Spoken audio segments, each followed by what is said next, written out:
Cute baby அத்தியாயம் 26. நான் உங்கள் சுராமிகா. அன்பு போனை கட் செய்து விட்டு திரும்பி பார்த்தபோது பிரியா அழுது கொண்டு நின்றிருந்தாள். ஏய் கியூட் பேபி, நீ எதுக்கு அலற? எதுக்கு அலறோம்னு தெரியாம நீ அழுதுட்டு இருக்க? லூசு மாதிரி பண்ணாதடி. நான் வேணா கார்த்திக்கு மறுபடியும் போன் பண்ணி தரட்டா? அப்புறமாவது நிம்மதியா இருப்பியா? நீ அழாமல் இருந்தா அது போதும். நான் மாமாவுக்கு தொந்தரவா வந்து சேர்ந்துட்டேன். இப்போ உங்களுக்கும் அவங்களுக்கும் இடையில நான் ஒரு பெரிய பிரச்சனையா நிக்கிறேன் போல. சுபி, நான் என்னைக்கும் இடைஞ்சலா நிக்க மாட்டேன். நீங்க 2 பேரும் சந்தோஷமா இருங்க. மாமா கூடிய சீக்கிரத்துல அத்தை கிட்ட எல்லா விஷயத்தையும் சொல்லிடுவாரு. அப்ப நான் இங்கிருந்து போயிடுவேன். அவள் போயிடுவேன் என்று சொன்ன வார்த்தையில் துடிதுடித்து போனான் அன்பு. பேர்ல மட்டும்தான் எனக்கு அன்பு இருக்கும் போல, மத்தபடி யாருமே என் மேல அன்பு வைக்க மாட்டாங்களோ என்று அவன் மனதில் தோன்ற ஆரம்பித்தது. அது எப்படி? பொம்பளைங்க எல்லாரும் ஒரு பிரச்சனை வந்தா விட்டுட்டு போறேன்னு மட்டும் சொல்றீங்க. எனக்கு அதுதான் புரியல.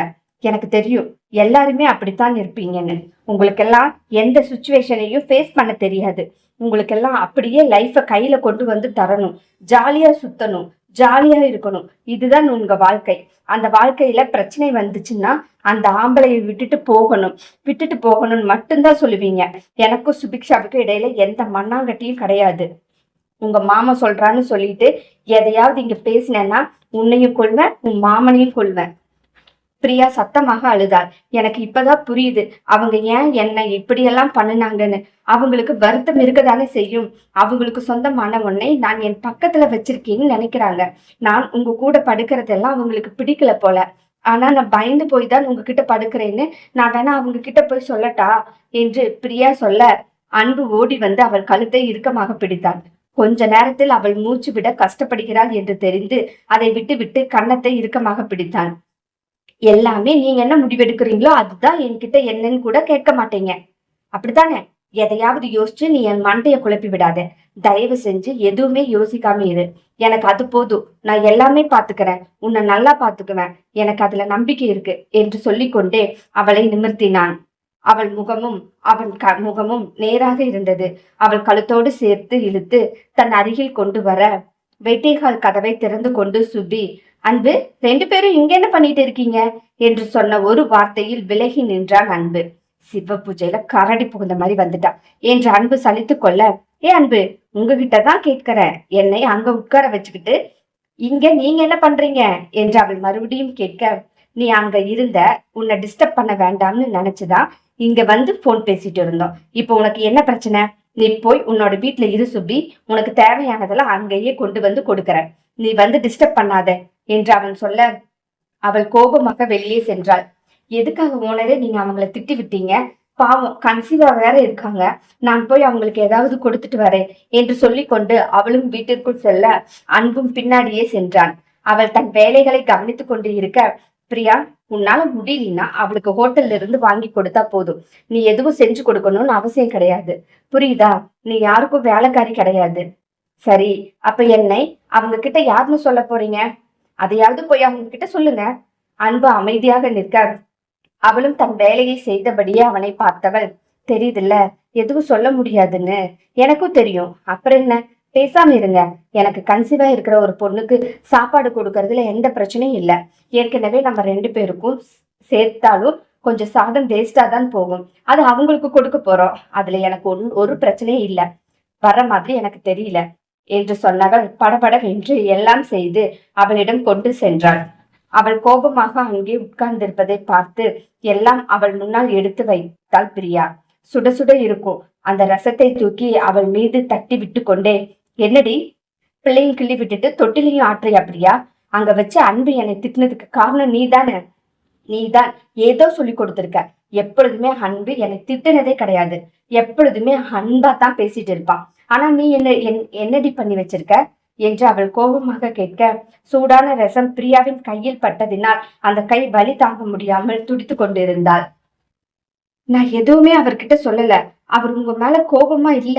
நீங்க கேட்டதுக்கு தான் நான் ஒரு பதில் சொன்னாரு என்று கையை ஆட்டிக்கொண்டே சொல்லி கொண்டிருந்தவள், என்னடி என்னையே எதிர்த்து பேசுறியா என்று அவளை அடிக்க வருவதற்காக ஒரு காலை எடுத்து முன்னால் வைக்க, சிந்தி இருந்த ரசத்தின் மீது காலை வைத்தவள் வலிக்கு விழுந்து விட்டாள். அம்மா, எனக்கு வயிறு வலிக்குது என்று சுபிக்ஷா அலற, அந்த சத்தம் அன்பின் காது வரை எட்டியது. அவன் பதறி அடித்து கொண்டு இங்கு வந்து பார்க்கும் பொழுது சுபிக்ஷா கீழே விழுந்து கிடந்தாள். ஓடிப்போய் அவளை தூக்கி சுபி என்று பதட்டமாக, என்னாச்சு சுபி என்று கேட்டான். ப்ளீஸ் அன்பு, இனிமேல் இவளை எனக்கு எதுவும் கொண்டு வர வேண்டாம். இவ என்னை கொன்னுடுவா போல, என்னை பிடிச்சு தள்ளி விட்டுட்டா, எனக்கு நல்ல வயிறு வலிக்குது என்று அலறினாள். அவள் உண்மையாகவே வலி தாங்க முடியாமல் துடித்துக் கொண்டுதான் இருந்தாள். அது பார்க்கும் போதே நன்றாக தெரிந்தது. அதனால் பிரியாவை பார்த்து முறைத்தான் அன்பு. பிரியா, நான் உன்கிட்ட இவளுக்கு எல்லாம் செஞ்சு கொடுன்னு கேட்கவே இல்லை. நீ ஏன் செஞ்சு கொடுத்துட்டு எதுக்காக நீ இப்படி பண்ற? ஏன் இப்படி பண்ணன பிரியா? அவளுக்கு எப்படி வலிக்கும் தெரியுமா? அவள் கன்சீவா இருக்கா. ஒரு சின்ன அறிவு கூட உனக்கு இல்லையா என்று அதட்டி விட்டு அவளை தூக்கி கொண்டு ஹாஸ்பிட்டலுக்கு ஓடினான். பிரியாவை பேச விடவே இல்லை. அவளும் நான் இது எதுவும் பண்ணல என்று சொல்ல வாய் திறக்கும் போது அதை பேச விடாமல் பண்ணி அவளை தூக்கி கொண்டு ஓடினான். அவளுக்கோ பதட்டம். அவளும் பின்னாலேயே ஓடினாள். சுபிக்ஷாவை காரில் போட்டுக்கொண்டு அவன் காரை ஸ்டார்ட் பண்ண ஏற அவளும் பிரியாவும் வந்து ஏற நின்றாள். சுபிக்ஷா கத்திக்கொண்டே, ப்ளீஸ் அன்பு, பிரியா வரதா இருந்தா என்னை இறக்கி விட்டுடு. இவ என்னை கொன்னுருவா, நான் இவ கூட வரமாட்டேன் ப்ளீஸ் என்று கதற, பிரியா அவ சொல்றது காது கேட்கலையா உனக்கு? இப்ப எதுக்கு ஏறி கார்ல உட்கார்ந்துருக்க? பேசாம காரை விட்டு இறங்கு, நான் பாத்துக்கறேன். இல்ல, நான் எதுவும் பண்ணல. ஹாஸ்பிட்டல் போறீங்க, லேடிஸ் சம்பந்தப்பட்டது. லேடிஸ் கிட்ட என்ன பண்ணுவீங்க? நானும் வரேன் ப்ளீஸ். நான் இப்படியே வீட்டுல இருந்துக்க மாட்டேன். இவங்களுக்கு என்ன ஆச்சுன்னு நான் பயந்துட்டே இருப்பேன். போதுண்டி உன்னோட மலிப்பு பேச்செல்லாம். எனக்கு தெரியாதுன்னு நினைச்சியா என்று சுபி கோபமாக அவளை திட்ட, தயவு செஞ்சு கீழே இறங்கிடு, இல்லைன்னா ட்ரீட்மெண்ட் கூட ஒத்துக்க மாட்டேன். என்னை பத்தி என்ன நினைச்ச? தயவு செஞ்சு கீழே இறங்குன்னு சொல்றேன்ல. கீழே நான் இறங்குன்னு சொன்னேன் என்று அவள் எழும்ப போக படபடவென பிரியா எழுந்து வெளியே வந்தாள். அவள் வெளியே இறங்கி அடுத்த நொடி அன்பு காரை வேகமாக ஓட்ட ஆரம்பித்தான். ஹாஸ்பிட்டல் போய் அட்மிட் பண்ணி கொண்டு வெளியில் காத்திருந்தான். டாக்டர் வெளியில் வந்தவர், என்னங்க நல்லா பாத்துக்கோங்கன்னு சொல்லிதானே அனுப்புனேன், இப்படி அடிபட வச்சிருக்கீங்க, லைட்டா ப்ளீடிங் இருக்கு, அதனால இன்னைக்கு பெட் ரெஸ்ட் எடுக்கட்டும், கொஞ்சம் இன்னும் நல்லா கவனிச்சுக்கோங்க, கொஞ்சம் ஏமாந்தா குழந்தை செத்து இருக்கும், அந்த அளவுக்கு கீழே விழுந்திருக்காங்க. இப்ப ஸ்கேன்ல எந்த பிரச்சனையும் இல்ல, குழந்தையும் அம்மாவும் நல்லா இருக்காங்க. ஆனா கர்ப்பப்பை கொஞ்சம் வீக்கா தான் இருக்கு, அதனால ரொம்ப கவனமா பாத்துக்கோங்க என்று டாக்டர் சொல்ல அவனும் சரி என்று தலையட்டினான். மருந்துகளை வாங்கி கொண்டு சுபிக்ஷாவிடம் வந்தான். மருந்தெல்லாம் பிரித்து அவளிடம் கொடுக்க அவளும் சாப்பிட்டு கொண்டாள். அன்பு, இனிமேல் நாங்க வரமாட்டேன் ப்ளீஸ், என்னை வேற எங்கேயாவது கொண்டு போய் வச்சுடு, எனக்கு அங்க பிடிக்கல, அவ என் குழந்தைய கொன்னாலும் கொன்னுடுவா, எனக்கு பயமா இருக்கு அன்பு. சுபி ப்ளீஸ், பிரியாவை பற்றி தப்பா பேசாத. பிரியா என்னைக்கும் அப்படிப்பட்ட பொண்ணு கிடையாது.